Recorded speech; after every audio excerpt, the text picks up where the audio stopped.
E depois de tudo feito, uma pergunta que todos nós precisamos enfrentar. E depois de tudo feito. O livro de Eclesiastes, o livro da sabedoria de vida no Velho Testamento, é um livro que podemos olhar com esta pergunta e ver nesta pergunta o tema deste livro. E depois de tudo feito, nenhum ser humano começou a viver realmente enquanto não enfrentar esta pergunta de forma muito realista. E este livro nos leva a então caminhar por esse caminho de sabedoria, esse caminho necessário para se realmente viver, nos levando a perguntar: e depois de ter feito tudo, como é que fica? E depois de ter feito tudo, ou depois de tudo feito? Livro de Eclesiastes. Tradicionalmente se pensou que o autor deste livro era Salomão, mas entende-se pela pesquisa mais científica que ele não deve ter sido o autor, talvez haja contribuições que vieram dele, mas o quadro do livro poderia se encaixar com ele, ou alguém como ele ter escrito. Alguém que viveu muito, alguém que teve acesso a muita coisa e chega aos seus dias finais fazendo uma reflexão neste livro. Quem escreve no texto é alguém indicado ou conhecido como mestre, mas no sentido daquele que ensina, ou talvez ainda como pregador, aquele que proclama a sabedoria. Esse é o sentido do termo mestre que vamos encontrar aqui na leitura de hoje, numa tradução então da língua em que foi escrita a língua hebraica. O pregador, o mestre, aquele que ensina. E vamos ler hoje então em Eclesiastes capítulo 1, do verso 1 até o verso 11.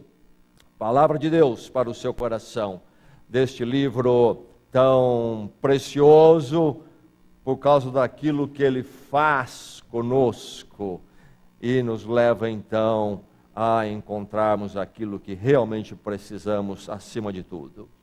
Eclesiastes capítulo 1, palavra de Deus para o seu coração nesta noite. Que cada coração aqui nesta noite esteja totalmente disposto a receber a palavra. Ouçamos a palavra do Senhor. Diz assim: as palavras do mestre, filho de Davi, rei em Jerusalém. Que grande inutilidade, diz o mestre. Que grande inutilidade, nada faz sentido. O que o homem ganha com todo o seu trabalho, em que tanto se esforça debaixo do sol. Gerações vêm e gerações vão, mas a terra permanece para sempre. O sol se levanta e o sol se põe, e depressa volta ao seu lugar de onde se levanta. O vento sopra para o sul e vira para o norte, dá voltas e voltas, seguindo sempre o mesmo curso. Todos os rios vão para o mar, contudo o mar nunca se enche, ainda que sempre corram para lá voltam a correr. Todas as coisas trazem canseira, o homem não é capaz de descrevê-las, os olhos nunca se saciam de ver, nem os ouvidos de ouvir. O que foi, tornará a ser, o que foi feito se fará novamente, não há nada novo debaixo do sol. Haverá algo em que se possa dizer, ou do que se possa dizer, veja, isto é novo. Não, já existiu há muito tempo, bem antes da nossa época. Ninguém se lembra dos que viveram na antiguidade, e aqueles que ainda virão, tampouco serão lembrados pelos que vierem depois deles. O verso 2, temos aqui uma exclamação diante do choque, do espanto, de olhar a vida no todo. Este homem que já viveu os seus anos, já experimentou de tudo, e ele olha tudo isto, o que foi a sua vida, o que é a vida, e ele tem uma exclamação: que grande inutilidade! E uma tradução mais literal seria inutilidade das inutilidades. E na nossa versão colocar o que eu li, colocar a palavra grande inutilidade. Porque a ideia aqui é uma ideia dá ênfase. Que grande inutilidade, nada faz sentido. E aí ele diz o que o homem ganha com todo o seu trabalho. Depois ele diz: gerações vêm, gerações vão. Depois ele fala sobre o vento que vem e vai, sem parar, sem fim, sem chegar a lugar nenhum. E depois ele diz no verso 8: todas as coisas trazem canseira. E ele fala no verso 11 sobre a transitoriedade da vida. Inutilidade, que grande inutilidade.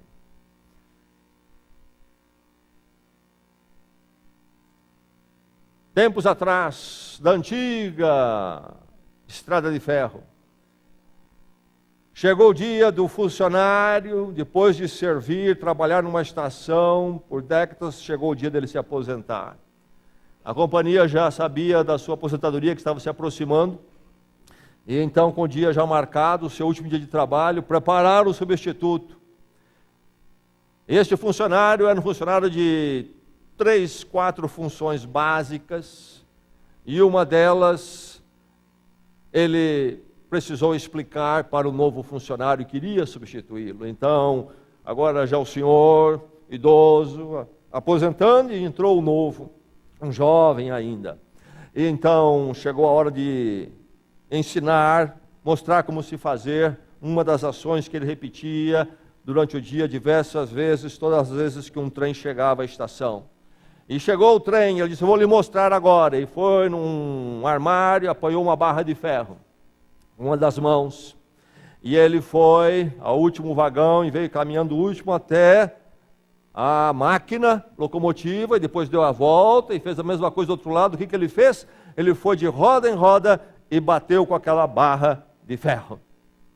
E aí, então, no final, depois de dar a volta no trem todo e bater todas as rodas, ele disse para o novo funcionário, o rapaz, jovem: é isto aí, quando o trem parar, é isto que eu fazia, é isto que eu fiz durante todos esses anos, essas décadas. Então, você entendeu? É isto que tem que ser feito. O rapaz disse: sim, entendi, creio que não é difícil. E saíram andando, em silêncio. Daqui a um pouco o rapaz perguntou a ele: mas por que você faz isso? Ele olhou para ele: rapaz, sabe que nunca me disseram por que eu devia fazer isso? E fiz isso todos esses anos. O perigo é nós vivemos a da mesma forma, neste mesmo nível raso, neste mesmo nível inconsequente, como aquele homem exerceu a sua função naquela estrada de ferro. E deixe-me dizer que a maior parte da humanidade está vivendo assim. Não tem tempo, não tem interesse na verdadeira reflexão, e estão batendo na roda do trem, sem saber o porquê de tudo isto. Houve um psicólogo nos Estados Unidos, bem conhecido, um homem que desenvolveu outras atividades, inclusive na área de filme e outras coisas mais, revistas de entretenimento, mas ele foi muito reconhecido também como psicólogo, William Marston. E ele fez uma pesquisa com 3.000 pessoas, perguntando a elas: para que você vive? Uma pergunta simples, pequena. Para que você vive? Haveremos de levantar amanhã, haveremos de acordar cedo amanhã, haveremos de sair para os nossos afazeres. Para que você vive? Haveremos de atravessar essa semana, uma já se foi, vem outra, daqui um pouco essa acaba também. Para que você vive? A pergunta de William Marston para 3.000 pessoas. E qual foi a resposta principal? 94% das 3.000 pessoas disseram para ele que estavam suportando o presente na esperança de algo que estava por vir. Parece familiar? Parece familiar? Você vê isto no seu dia a dia, à sua volta? Mais importante ainda, é assim que você está levando a sua vida? 94% suportando, aguentando o presente, sempre naquela esperança de que vai vir algo no futuro onde tudo será diferente, será melhor, etc. E aí vem todas as etapas da vida, as transições que nós conhecemos muito bem. Nós conhecemos os sonhos, as expectativas da infância. Ah, quando chegar lá, não é? E na adolescência, quando chegar lá, o sonho do namoro, quem sabe o sonho da autonomia de transporte, vou ter a minha carteira de motorista. E daí por diante, nós vamos caminhando nestas coisas todas. E o que é que nós estamos fazendo? Estamos suportando o presente numa expectativa de algo que vai chegar, e aí sim a vida começa. E até que nós chegamos à aposentadoria, que aguardamos. Depois de aposentado, a vida começa. E então, depois de aposentado, o que mais? O que mais? A questão, o problema está aí. Fazendo tanto para nada. Ou será que não? Fazendo tanto para nada. É isto que o autor do texto que nós lemos está refletindo sobre o tanto que fazemos e que envolve a vida, mas que resulta em nada e não tem nenhum fim em si que realmente justifique tudo aquilo que nós fazemos. Essa é a realidade da vida. Fazendo tanto para nada. Você que vai correr nessa semana, você que está correndo atrás desses planos, desses sonhos, não seria possível que você esteja encaixado nesta verdade de correr tanto para nada. Afinal de contas, por quê? Para quê? Onde vai dar tudo isto? Qual é o ponto final da história? O texto que nós lemos diz que a vida facilmente pode ser resumida nisto, em fazer tanto para nada. E a pesquisa que nós ouvimos, esta demonstração pequena até, mas suficiente para nós, de Marston, nos diz que as pessoas estão vivendo assim, fazendo tanto para nada, numa ilusão de futuro. O que falta ao ser humano? O que lhe falta? O que lhe falta é propósito.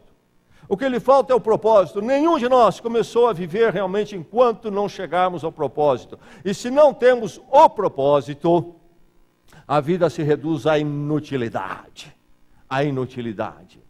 E como eu disse, na minha versão tem a palavra grande inutilidade, em outras versões você vai ter a repetição inutilidade das inutilidades, nas versões mais antigas talvez vaidade das vaidades. É uma ideia de superlativo. No hebraico eles repetiam 2 vezes a palavra para dar a ideia do superlativo, aquilo que é realmente assim. Então, na minha versão grande, isto é realmente inútil. É realmente uma inutilidade a vida. Qual o sentido desta palavra? Versões antigas trazem vaidade, as mais atuais, como a minha, que eu li, que nós temos usado na nossa igreja, diz inutilidade. A palavra lá no hebraico é a ideia do vapor. Aquilo que vem e some, desaparece. É a ideia do suspiro. Você suspira, mas é tão breve. Vem e vai, e não é mais. E então esta palavra lá no hebraico tem a sua origem neste conceito do vapor, do suspiro, aquilo que esvaece, aquilo que passa e não deixa marcas, e um dia não se lembra mais. Vai chegar esse dia sobre a sua vida, não se esqueça disto. Na vida de cada um será assim. Por isso que o propósito é essencial, porque se não há um propósito, o propósito que justifica a vida, nós ficamos na inutilidade, nós nos tornamos simplesmente numa grande inutilidade. A soma dos nossos anos, a soma dos nossos afazeres, no final, quando o balanço for fechado, é uma inutilidade. Para que tudo isso? Onde vai dar tudo isso? Lugar nenhum. O que lhe falta é propósito, o que falta ao ser humano é propósito. Você já encontrou o propósito na sua vida ou ainda não? É preciso encontrar o propósito. O filósofo alemão do século XIX, Nietzsche, que trabalhou contra Deus é aquele que é famoso por ter dito que Deus estava morto, etc. Mas ele disse algo que nos ajuda. Ele disse assim: se alguém tem um para que viver, ele pode quase suportar qualquer como. Se alguém tem um para que viver, ele pode suportar quase que qualquer como. Isto é, se eu tenho um propósito que vale realmente a pena a vida, no qual eu creio, ao qual eu me dedico totalmente, então os comos, as situações, as circunstâncias da vida que vêm serão atravessadas, as boas e as ruins. Sem concordar com a proposta filosófica dele, podemos tomar essa frase dele, creio que nos ajuda a entender um pouquinho mais a vida. Mas houve um outro pensador, Viktor Frankl, que foi um psiquiatra, que foi levado ao campo de concentração porque era judeu, um austríaco judeu, amargou os anos de campo de concentração, sua esposa faleceu no campo de concentração, sai de lá vivo, volta a atuar como psiquiatra em Viena, na Áustria, e ele acaba ocupando a cadeira acadêmica havia sido de Freud, e ele então cria aquilo que é conhecido como a terceira escola vienense de psicologia, porque se diz que a primeira, com Freud, que trabalhou a psicanálise, depois foi sucedido por um dos seus parceiros, discípulos, Adler, que foi a segunda escola, outra proposta, psicologia individual, totalmente diferente de Freud. E aí vem Frankl, que sai do campo de concentração, e ele vem com uma outra proposta com relação aos dramas existenciais humanos, e ele então traz o que eles chamam de logoterapia, a questão do significado. E ele fala sobre o homem em busca de significado. E ele observou, e isto nasce, o pensamento dele nasce lá do campo de concentração, ele observou o quê? Quem sobrevivia ao campo de concentração era alguém que tinha um propósito, um significado para a sua vida, que então o levava a suportar e olhar além daquele inferno que eles viviam ali. E ele diz que a personalidade estruturada acontece somente na pessoa que tem um significado, que vem de um propósito, ao qual ele realmente dá a sua vida e que vale a pena os anos em que vive. Esses homens não pensaram em Deus nem ali do cristianismo, mas eles abrem a nossa mente para aquilo que a palavra de Deus está dizendo e aquilo que nós precisamos também. Meu irmão, minha irmã, meu amigo aqui nesta noite, o que lhe falta é o propósito. Na correria da vida, não espere chegar ao último suspiro seus últimos dias, para finalmente começar a pensar. É preciso pensar agora, porque depois vai ser tarde demais. Falta propósito. Qual é o propósito?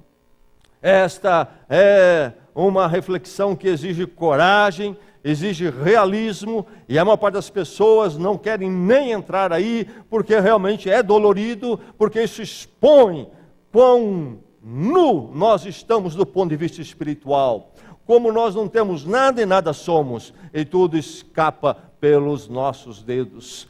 Falta propósito. Você tem o propósito? Fazer tanto para nada. Se o que nós vamos fazer e fazer tanto vai servir para alguma coisa, é preciso ter o propósito. A vida é incapaz de lhe dar propósito. É isso que o texto fala. A vida é incapaz de lhe dar propósito. O autor aqui nos lembra de diversos aspectos da vida e como em nada nós encontramos o propósito. O dramaturgo Shakespeare, famoso na língua inglesa, escreveu uma peça conhecida por Macbeth. E o personagem Macbeth é um general da Escócia que, depois de muita luta e etc., e dar golpe em muita gente, chega ao poder de ser o rei da Escócia. Aliás, ele é movido a fazer isto, a tomar o poder à força, porque algumas bruxas disseram a ele que havia esta profecia, etc. E aí então ele está no poder. Mas é claro que quem faz isto também coleciona oposição e inimigos. E chega um momento no drama de Shakespeare, quando Macbeth está no seu castelo, e ele recebe a notícia que a sua esposa havia falecido já, e ele também está sabendo, sabe que o seu castelo está cercado por seus opositores, e ele vê que depois de uma vida, quando ele fez de tudo, e conquistou tudo, com toda a forma, esforço e poder, ele chega a esse momento difícil, final. E aí ele diz: a vida é como uma sombra que anda. É como este pobre ator que pavoneia e lamúria no palco fazendo o seu papel e logo não é mais ouvido. A vida é um conto contado por um idiota. É um conto cheio de fúria e som e nada significante. A vida é incapaz de lhe dar propósito.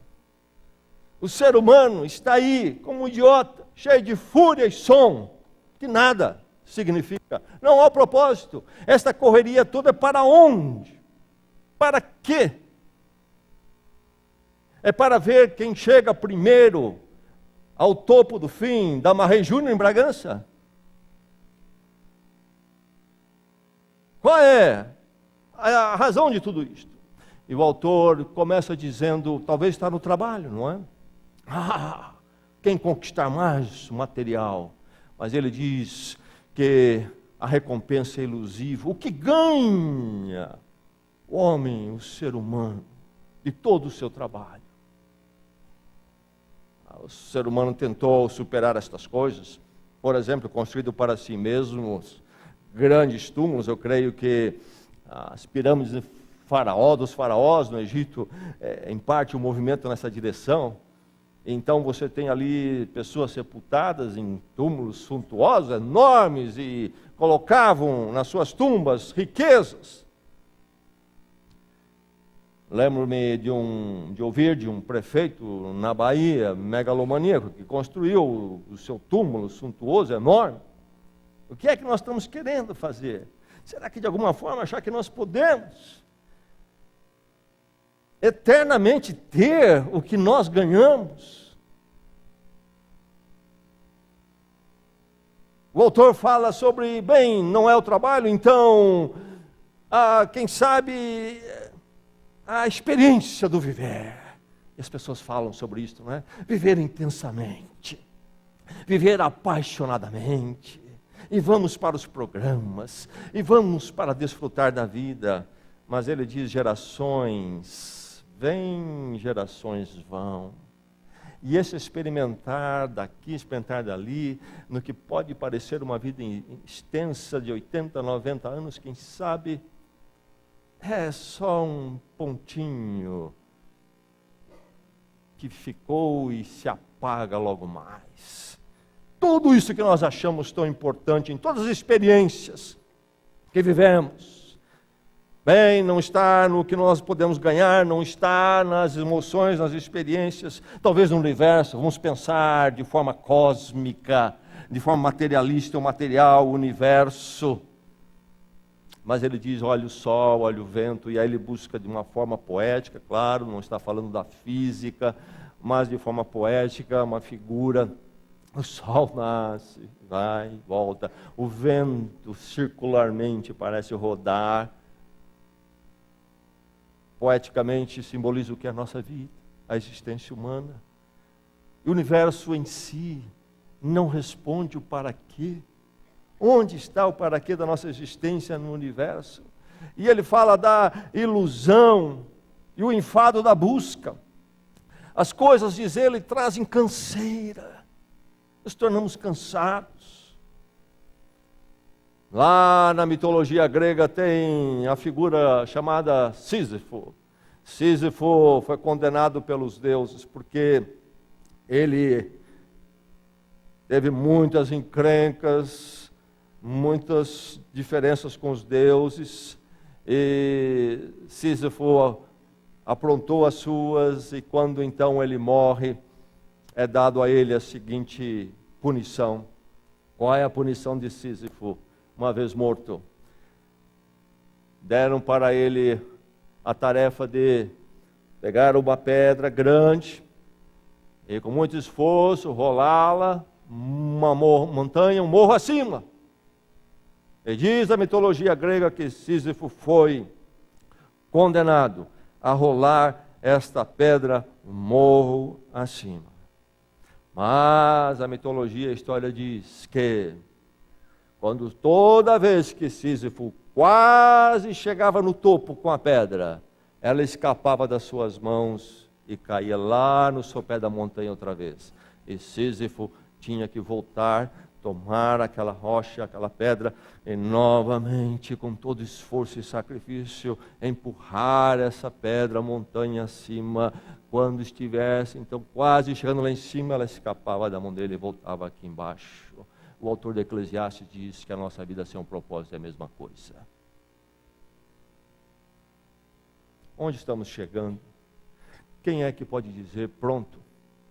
Pronto. Agora está tudo feito.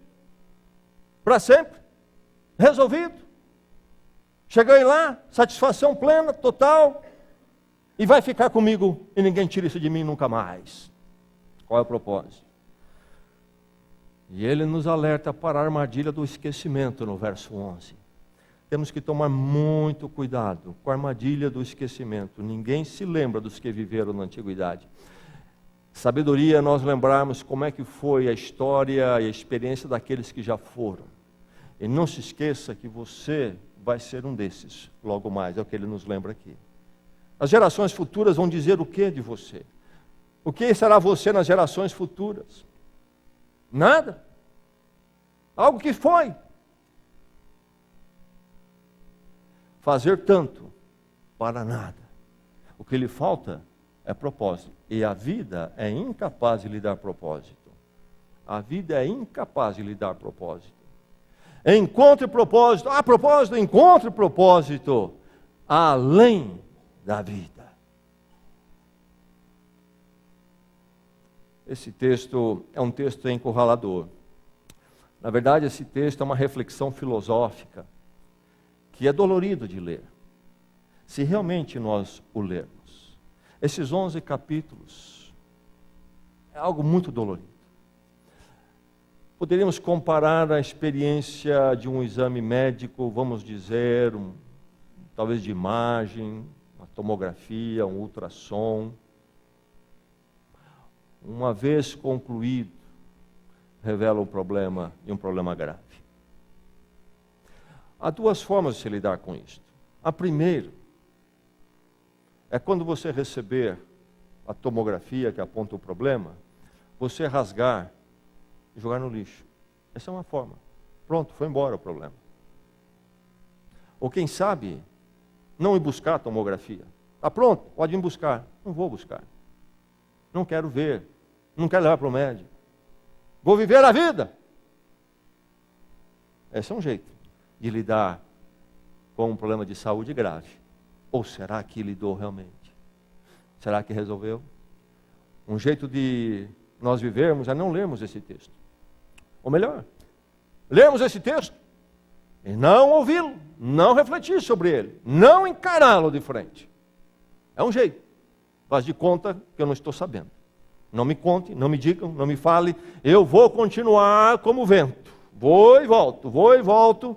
Não tem nenhum lugar para ir, não tem nenhum propósito. Vamos girar até que acabe tudo. Eu prefiro ser aquele idiota, contando um conto cheio de fúria e som, e que nada signifique. Não me diga que eu sou esse idiota, porque se você não me dizer, ou não me disser, e eu não pensar nisto, eu continuo sendo idiota. Vou ser um idiota feliz, quem sabe.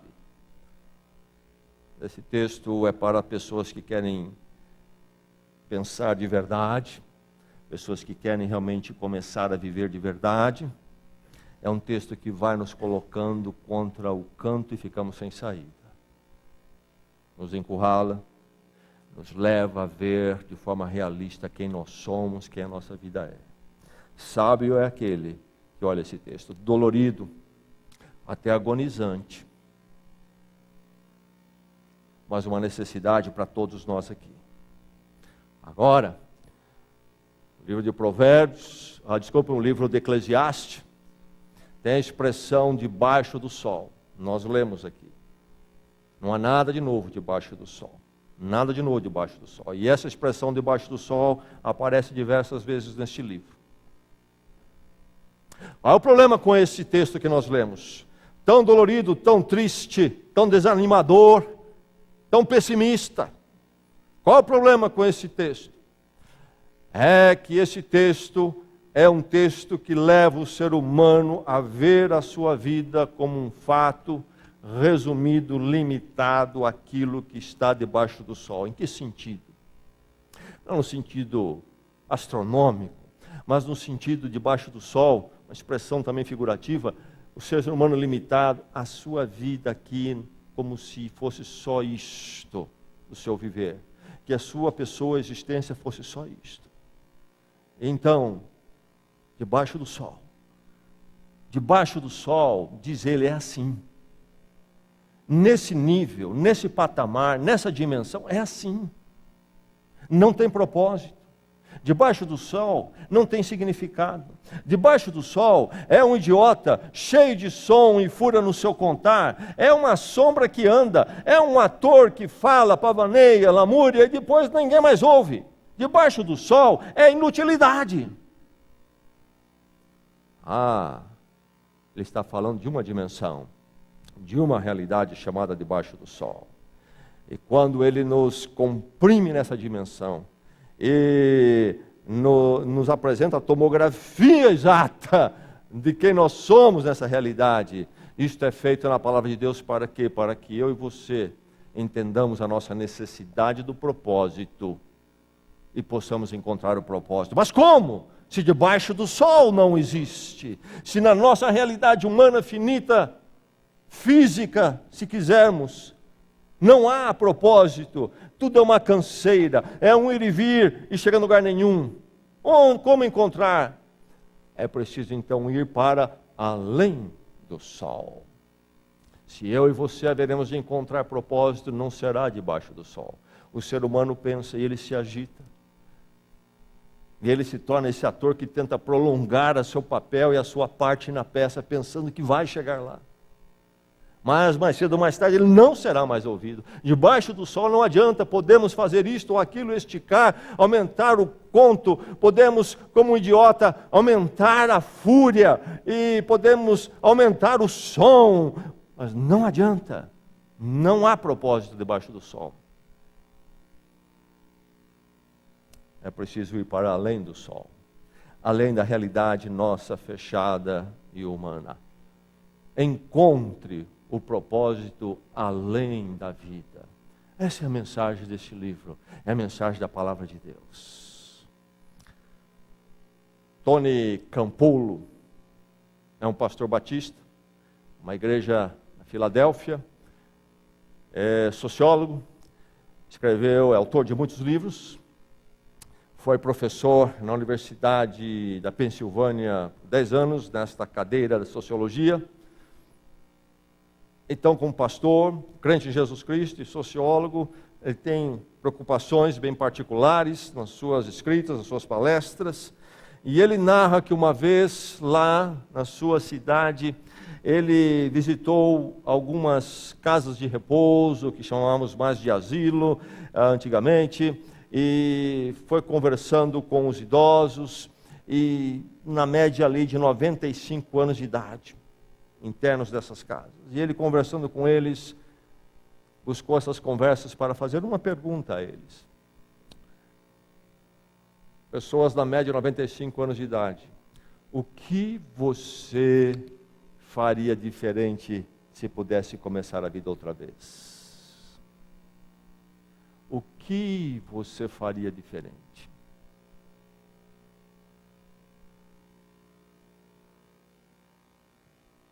O que você faria diferente? A resposta deles, em geral, mais comum, somando, triando, sociólogo, pastor Tony Campolo, resumiu no seguinte: eles disseram: eu gastaria mais tempo em reflexão,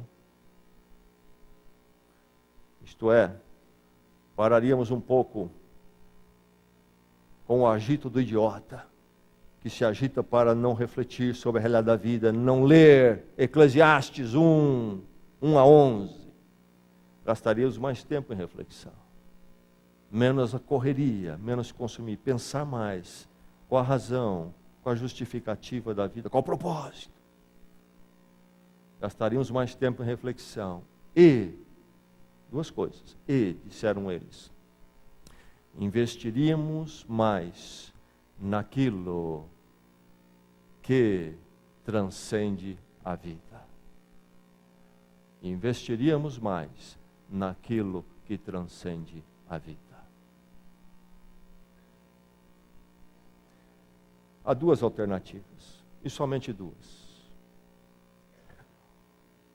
Vivemos para o que é debaixo do sol e resumirmos a existência àquilo que é debaixo do sol e aceitarmos o fato de sermos esse idiota ou esse ator. Sermos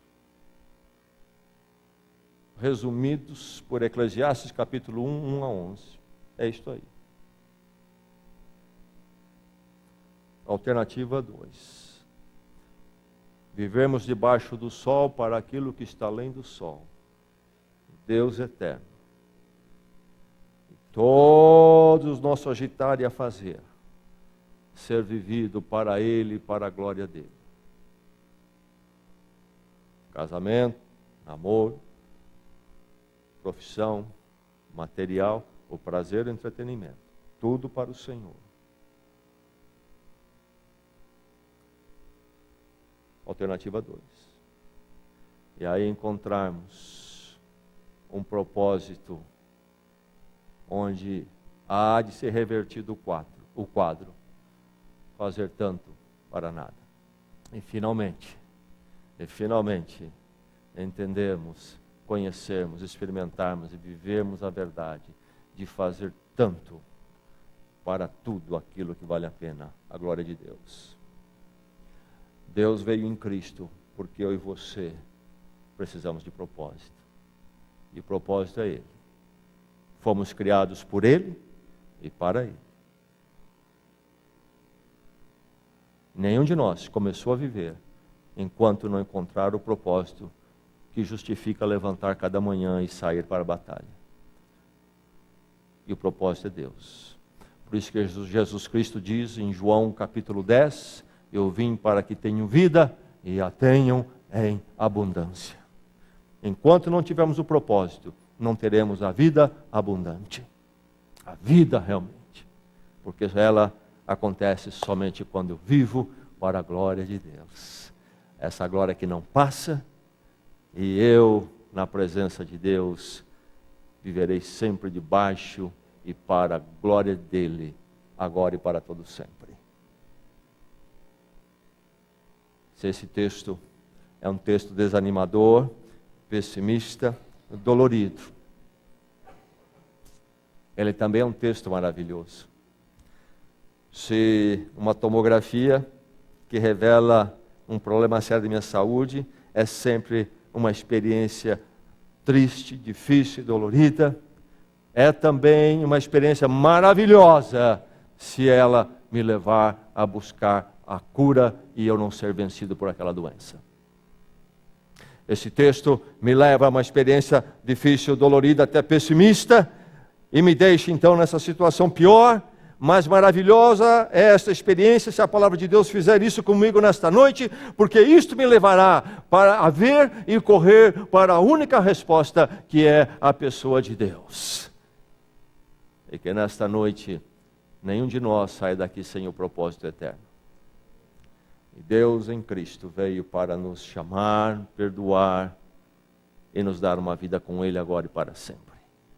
E no meio dos dias bons deste mundo e dos dias difíceis que certamente vêm, sabemos que em tudo isto vivemos para a glória de Deus e tudo há de passar, menos a nossa vida com Ele para todo sempre. Que nesta noite todos aqui possam viver com o propósito de andar e servir a Deus em todos os seus momentos. Vamos orar, vamos à presença do Senhor. Você tem um propósito.